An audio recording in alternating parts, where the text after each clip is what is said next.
and thank you so much for clicking play. We are experiencing a heat wave in Austria. Summer 2026 has been unbelievably hot. This is why when you wake up, the first thing you need to do is just hydrate. Juice, soda, water, anything you can grab, ice cream, you grab it, because people are fainting every other 10 minutes. The heat wave is no joke.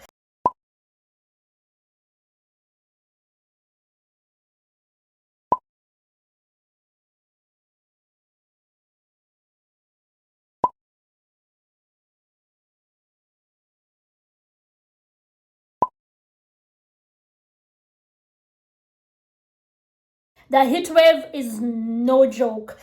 Anyways, on my last video, I said that I have gotten a total of 3 men fired from their job out here in Austria.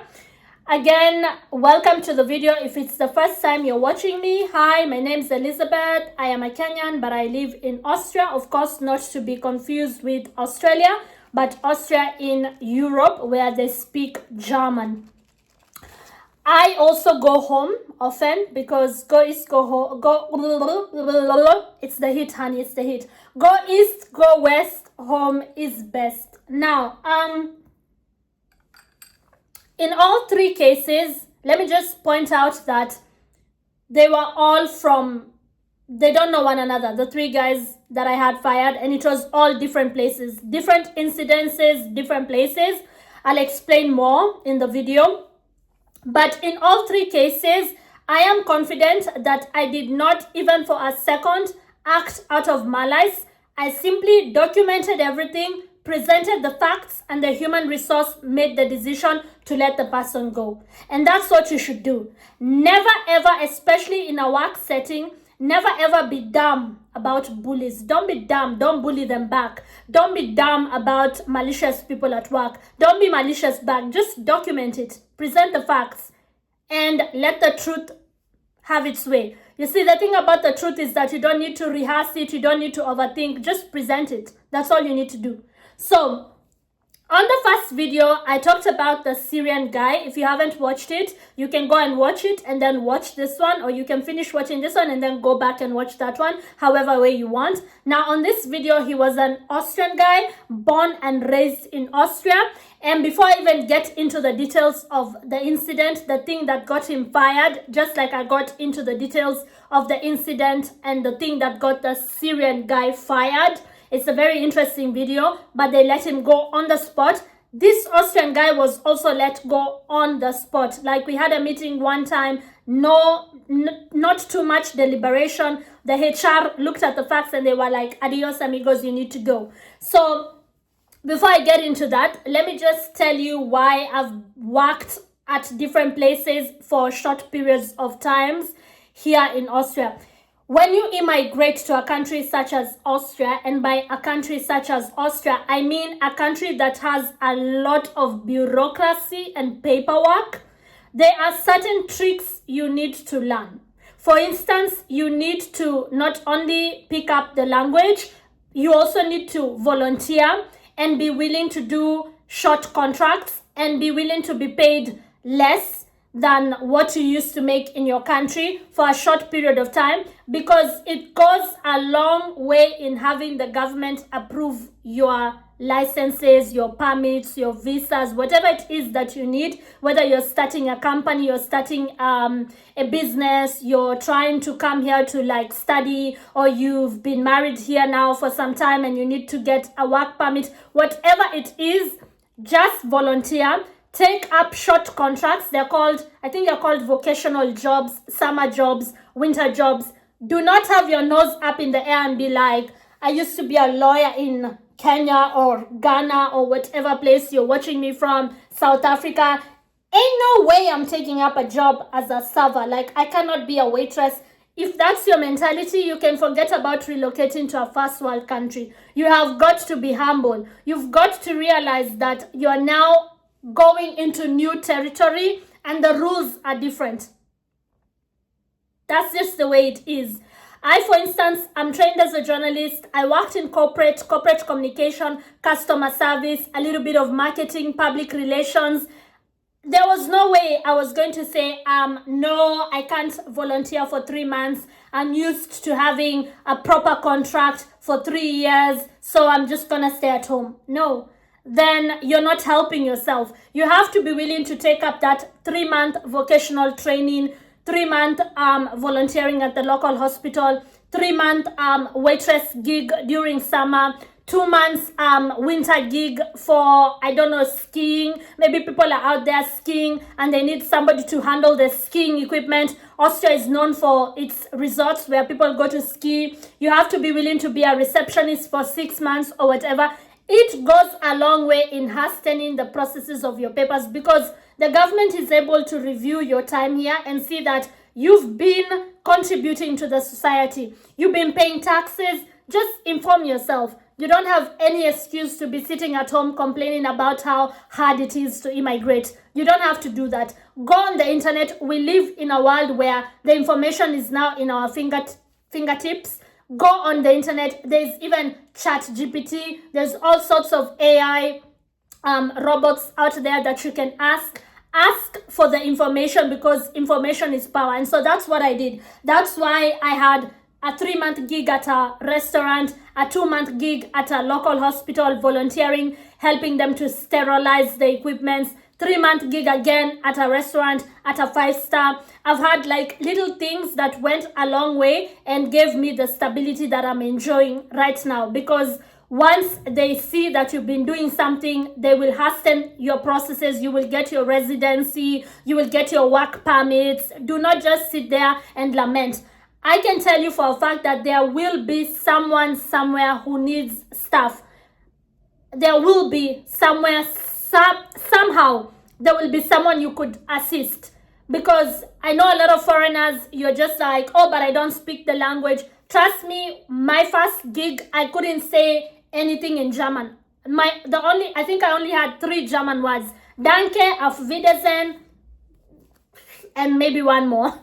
Like, you don't need to look at the glass as half empty. Just look at it as half full. Is there something you're skilled at? So in my case, for instance, I'm married to a banker. He's a local financial advisor. I remember one evening asking him, who are your clients? Like, who do you serve at the bank? And he told me, like, private people who are banking privately, business owners. And I was like, hold up. You have people who actually have their own private businesses? And he was like, yeah, and they come to me for financial advice. And I knew, bingo, those are the people I'm going to network with. So I told him, just let them know that you've married a woman from Kenya. She's college educated and she's trying to like find her way here, and she doesn't speak German, but she's willing to learn it. And in the meantime, she needs something to do, because guys, I was used to working ever since I was 19 years old. There was no way I was going to just sit at home as my hubby goes outside and makes money. I mean, I could have chosen to, because a lot of people prefer to be a stay-at-home housewife or whatever, but that's not my lifestyle. Like, all my life in Kenya, I used to work, and I knew that even out here, I can make my own money, because God forbid something happens to my hubby. He's been very supportive. Obviously, he pays for my everything. He pays also for my insurance. I'm covered under him, but still, you need your money for a rainy day. You just need to have your own savings account. Don't be that kind of a person who thinks that I've made it now, I'm just gonna sit back and chill, because honey, when ish hits the fan, you need something to fall back on. That's just the way I think. And maybe it's because I was raised by a man and they make you think like them, if that makes sense. Like, yes, I know I am a girl and I look like a girl, but like, in some ways I find myself thinking more like men. Anyways, that's not the video. I got these gigs and job contracts and things to do, from volunteering at the local hospital to like that time I was helping them sterilize their equipment, to like volunteering to be a hostess in a 5-star nice restaurant. And then after some time they started paying me, to like what else have I done? Reception work, helping the people at the reception. And you don't need German to do things that you can use your common sense, file this here, file that there. All these things go a long way in like having your roots in a country, helping you get a start. So this guy that I got fired at this place was a native Austrian, born and raised. When we first got introduced, we were supposed to be on different teams, but as fate would have it, we ended up in the same team by the second month. So the first month, I was there for like 3 months, I think, or 3.5. I've had plenty of those 3 months, 2 months, just short contracts, summer jobs, and what have you. And again, I am really grateful that I did that because it gave me the security that I'm enjoying right now. So on the first month, we didn't really talk much. We would just say hi and bye, and that was it. And then on the second month, we ended up being on the same team. He had done that job professionally. He'd been, I don't know what they're called, but like people who understand wine. He's like, maybe I'll write it on the video when I remember the name. He's a master of wines. He knows, like you could blindfold him, give him wine, and he will tell you what part of the world it came from, the berries and what have you. Like he was really good at that, and it was like impressive to see.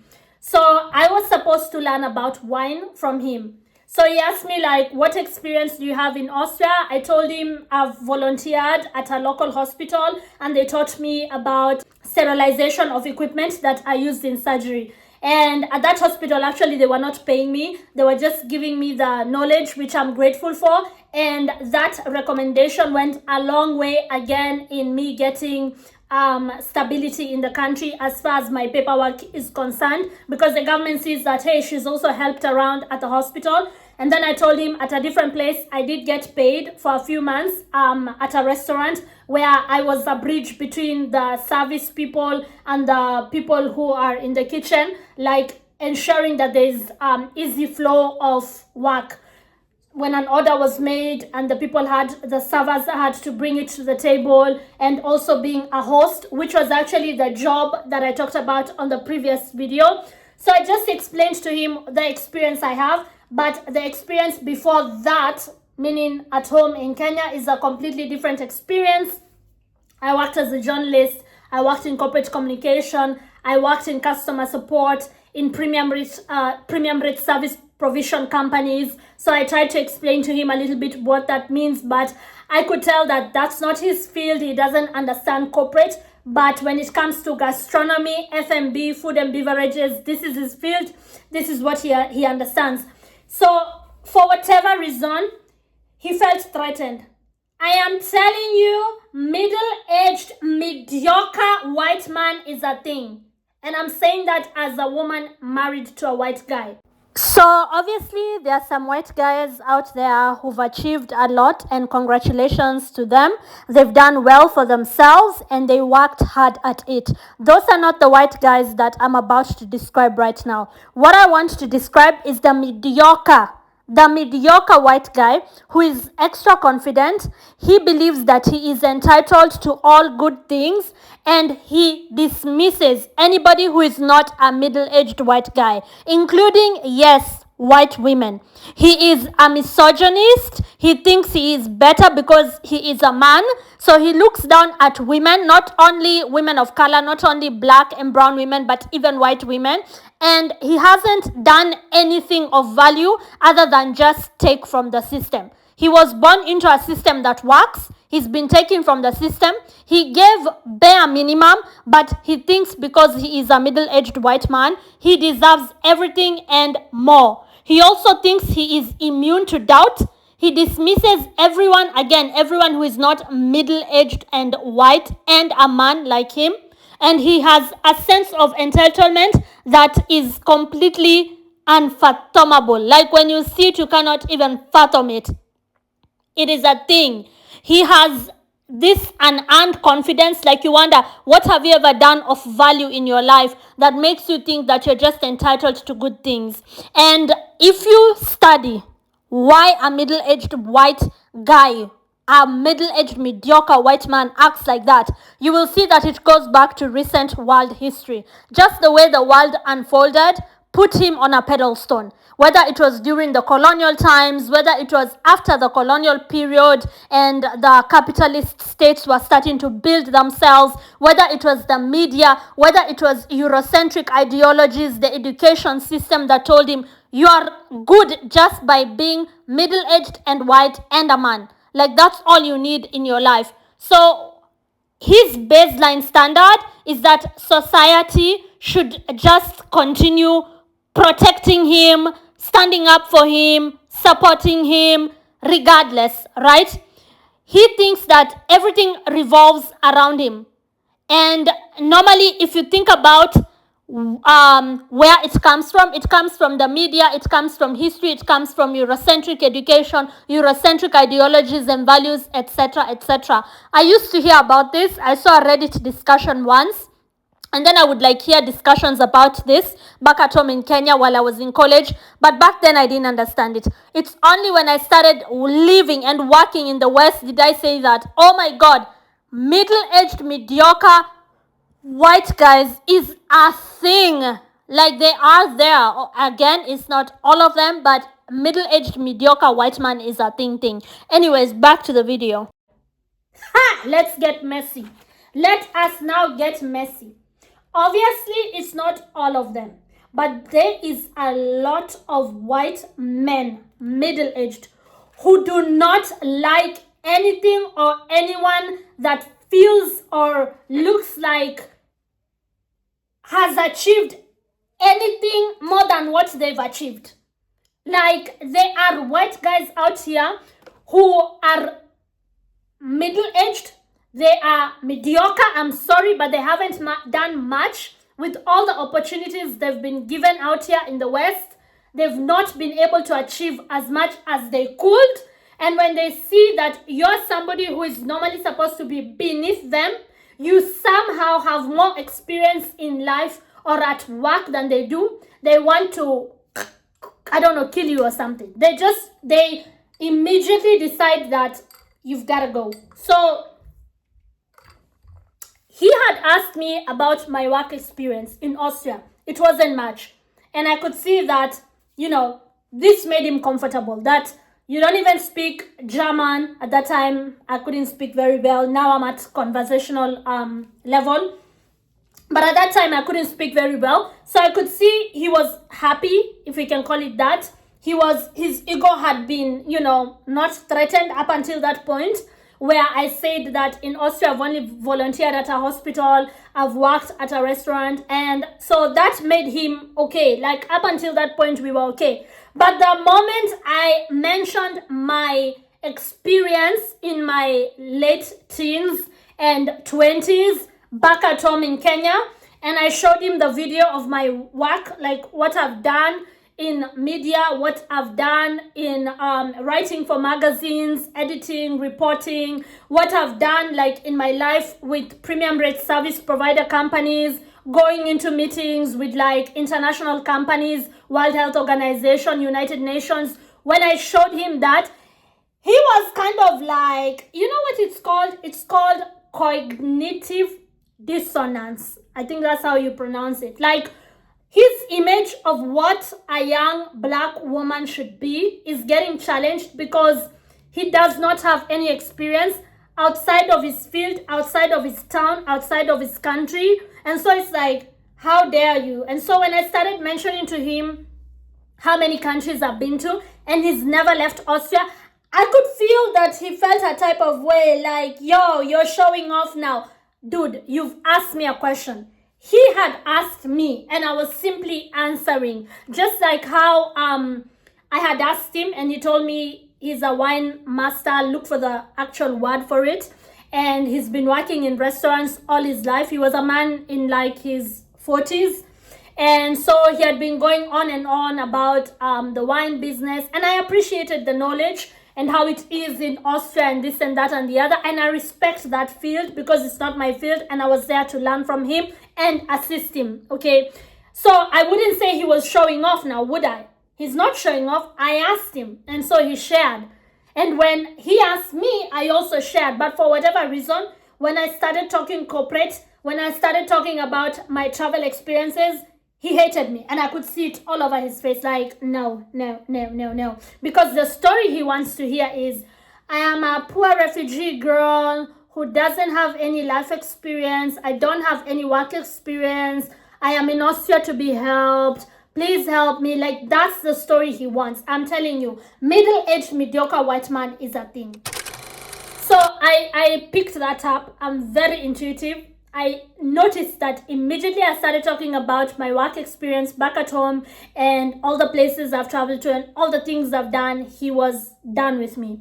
So he started giving me an attitude, like really like a bitch, like an attitude. Like I'd ask him something and he would be like, oh, you know so much, you've done so much in your life, why don't you figure it out? It's like, dude, wines is not my field. I am here to learn from you. Like he started being sarcastic. He's like, oh, the girl who's been to Greece and you've been to this place and that place and Egypt, how come you don't know that? It's like, so at some point I had to like face him and be like, I was not trying to show off. When you asked me, I was just answering your question. And he was like, it's okay. Nobody likes a brag. Dude. So I was like, okay, fine. Can we just concentrate on the job? Like, just teach me what you're supposed to teach me. Let me help you. He just became a bitch. Like, there's nothing much you can help me with. But since you're here, so I was quiet. Like the second month, he was just being, the only way I can describe it is mean. Just mean-spirited, treating me differently. And, I knew I'm just dealing with a middle-aged, mediocre white guy who thought he was king of the world because that's just basically Eurocentrism, that the world revolves around you, that certain people should have certain things is in your head, you're brainwashed. Can't blame you. Education system, what we watch on TV, you think you're the creme de la creme, and so you feel challenged. So I'm just gonna, do whatever brought me here, and I'll just ignore you and let you be. This man was not done with me. So one time we had a training. Din, din, din, din. The bosses were like, Elizabeth, we know that wine is not your field of study. You don't know much about wine, but that's why we put you under that guy. And so he's supposed to give you this and this and the other. Like he's supposed to equip me so I can be able to give the presentation in English. That particular day we were going to have both German speakers and English speakers there doing wine tasting. That's very common in like this region of the world. So they're going to come and rate the wine that the place was going to be serving. So wine tasting was coming up, and that was supposed to be on my last month there. So I remember thinking to myself, just in the last 1 month, I haven't learned much from this man because he's just been giving me an attitude, treating me like a maid, run and get me this glass, run and get me this, and not teaching me anything, which I don't mind. I'm humble. I'm going to do it. You'll tell me to wash the dishes, I will do it. Tell me to polish the wine glasses, I will do it. But that's all he wanted me to do. He didn't want me learning anything from him. And what was funny is that he taught other people. So I saw the double standard, but I remained quiet about it, pretended I was not noticing it. But of course I was. So when the bosses randomly said to me, like, because you speak fluent English, you're going to be presenting the thing in English and he can present it in German. He wanted to die. Like, now I have to stand there with this Kenyan girl and present it as if we are on the same level. I didn't mind standing even 2 steps under him. Like, dude, this is your area of expertise. I give it to you. When it comes to this, you are king and it's okay. I am just going to be translating into English. I can also just say exactly what you're saying. I didn't speak very good German, but just give me the notes. I'll use my phone to translate and I will just say the exact words you're saying. I don't need to say anything extra. You don't need to feel threatened by me in any way, shape, or form. So we only had a few weeks to prepare, like 3 weeks, and then the guys came. Some of them were coming from, I don't know, Switzerland. Other people were coming from Australia, like English speakers, Americans, and German speakers. He completely ignored me. The 3 weeks that we had to prepare, the guy completely ignored me. Like completely. Like I would talk to him and he'd be like, not now. We have a wine tasting coming up. I don't have the time. Not now. Like that. Like every single time I bumped into him, not now. But this was the person who was supposed to give me training. How is that supposed to happen when you keep on brushing me off? So one of the ladies there, nice girl, she was also a native Austrian. She went to him and she said, yes, I know you don't have any time. Even before you tell me, not now, like you keep on telling Elizabeth, let me just remind you that she needs to do the same presentation in English. He ignored her like she was a ghost, like there was no one there. He had my name and the chip on his shoulder. He ignored her. Oh, you're here to talk about Elizabeth?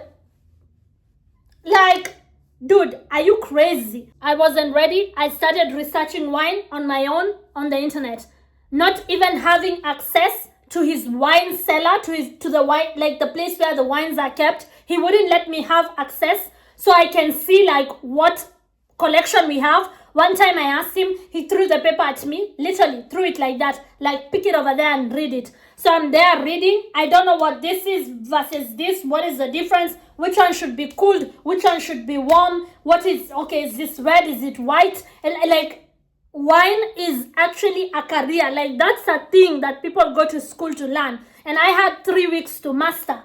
So it's like, I need somebody to help me. On the second week, nothing. First week, no training, nothing. I'm getting ignored. Help the servers. Go polish the glasses. Go help the server, that server over there. Go get the ice, get the warm water, get the thing for carrying the wine.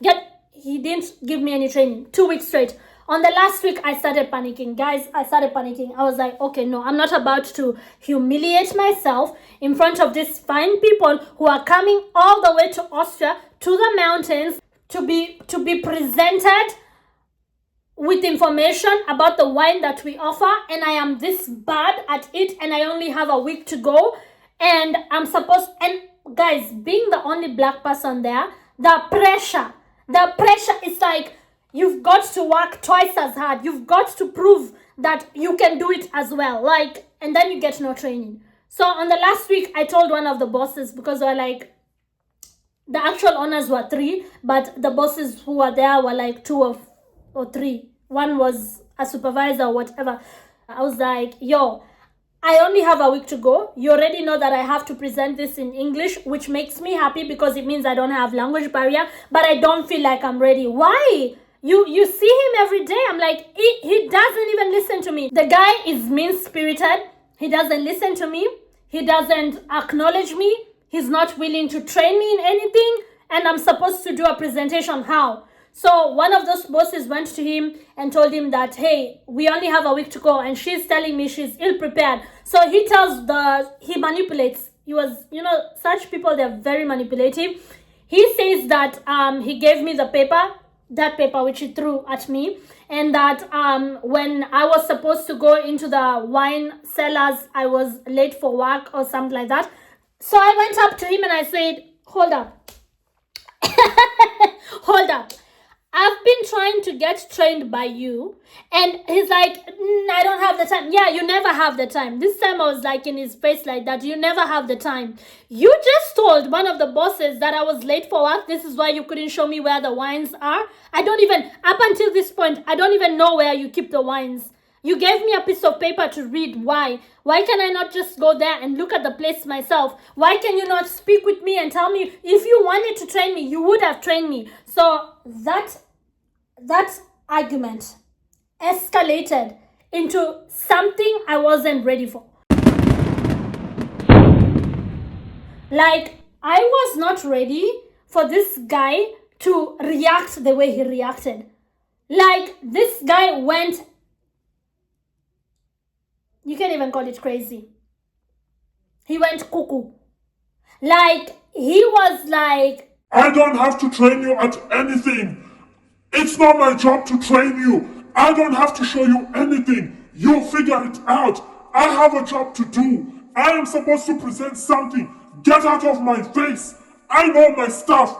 You don't. That's your problem. Like, OMG.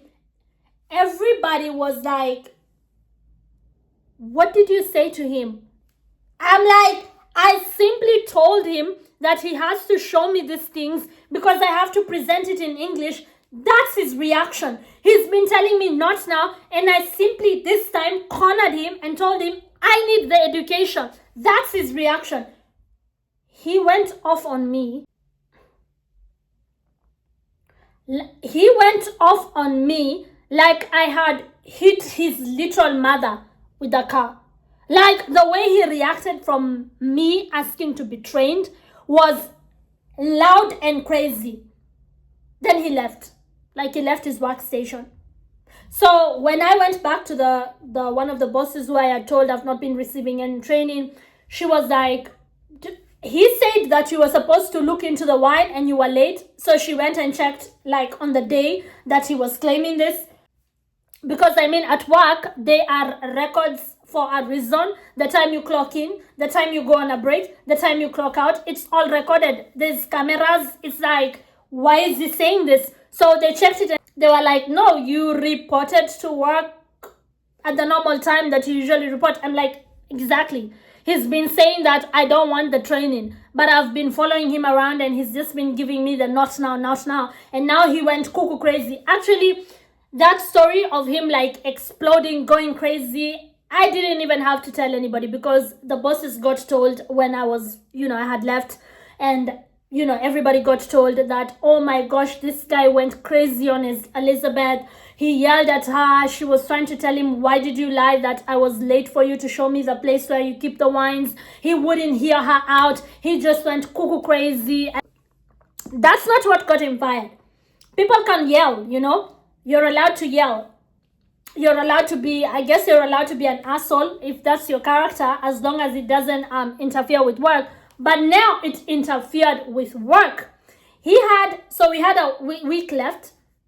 He had 2 days, and I think 2 days free. 2 days he had morning shifts, so I didn't get to see him because I was on the evening shift. And then that Friday, Saturday, Sunday, he had to serve wine in the evening. We had some guests who had dinner, and so we didn't get a chance to interact. And the wine tasting thing was the very Monday after that. No training. He had given me no training. What he did not know is that I have a laptop at home and I can inform myself. So what he did on the last week was to make sure that I don't present. That's what he did. Like, he not only tried to get me off the list, he also intentionally did not train me. Like, he made it his... Can you imagine how evil some people can be? He made it his mission to make sure that I don't have any training and that I'm not even on the list for presenting. So, when that did not work out, and that Friday he got informed that he has to work the weekend, he's such an idiot. Sunday night, he like followed it up. Will this girl be here in the morning for the wine tasting? Is she going to be dressed up because there was like a special uniform you had to wear for that particular day, and standing there next to me? When that got confirmed, like, Elizabeth will be there. She said that you gave her a list. She's been reading it with the wines and that she said she's ready. And because, guys, I'm not an idiot. I can read this stuff on the internet. I might not know what particular bottles we have, but I can find it out in the morning. I can come early in the morning, look at the display, Google it. The information is in my finger. It's like you're not going to put me down. So I will find ways. I will improvise. So when he found out that Sunday, that Monday morning, I am bound to be there, he did not show up on Monday. That's what got him fired. His own hatred towards me made him not show up for one of the most important occasions for that company. That combined with how he had not trained me and the way he had yelled at me. I'm currently editing the video and I just remembered something that I hadn't included in the video. when he decided he wasn't even going to show up for the event, he's just going to sabotage it, he was stupid enough to say to another colleague, because that colleague told the bosses that he had told him something in the effect of, oh, I'm not even going to show up. They can have their special African journalists report it. That, he was sarcastic like that I should do it. I should do it all on the D-Day. It's like, dude, you hate me so much, even though we don't know one another, that you think you're sabotaging an event, but you're actually sabotaging your own job. And all this animosity that you have against me is not even justified. I am telling you, hate is such a stupid feeling, such a stupid emotion, because like, who says that, oh, I'm not even going to show up, they can have that African journalist reporter, whatever she is, do it. How embarrassing. Up until that point where he yelled at me like that, he only got a warning. They only told him, you can't talk to a colleague like that, what have you, A, B, C, D. But him not showing up just to be spiteful, right? There are people, if they don't have their way, they want to sabotage something. The fact that the bosses had to look on the internet in the morning and get a person who understands wine to present it in German last minute, how do you do that to people on the morning of? They had to be 1 hour late for the wine tasting. And the fact that I was ready in English, there was thank you so much, Elizabeth, for at least preparing so we can start with the English thing before we get a German speaker to come and explain. They had to literally do a last minute thing where somebody just gets taxied there, come out of the taxi, wear this uniform, hi, our names are this and this, we have a wine thing coming up, and he had to be briefed in the morning and take the place of the person who actually works there. Can you imagine being that malicious that you would rather sabotage the whole thing just because that girl, I don't like her and I'm not going to have her stand on stage on me? So I did my thing in English. Thank God people started getting drunk. By the time they were on their 4th tasting, they were drunk, so they were not even concentrating on what I was saying. So at least if I slipped up, they didn't notice.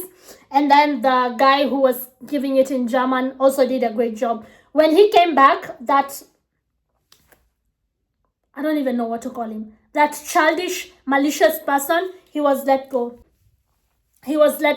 And then the bosses come to me and they tell me that when they told him that they don't need his services anymore, he went like, oh, you're going to do that because of Sam Kenyan. He still made it about me. And they were like, hang on. First of all, you yelled at her very badly the other day and everybody was talking about it, and all she was doing was asking you to train her, and then you sabotaged the event. So no, we are not letting you go because of Sam Kenyan. We're letting you go because of your actions. Still, he was insistent on me. He was insistent that his problems started when I showed up. Guys, I think hate and just people with that deep discrimination and that feeling threatened by those who don't look like them, don't speak their language, thinking, how can you, in what world do you do the same thing I do or even better? I think that blinds some of these people that they even sabotage themselves. That guy just lost his job out of his own stupidity. And that's the story of the second time that a guy got fired. If you want to know the third story, let me know in the comment section. Bye, and thank you for watching.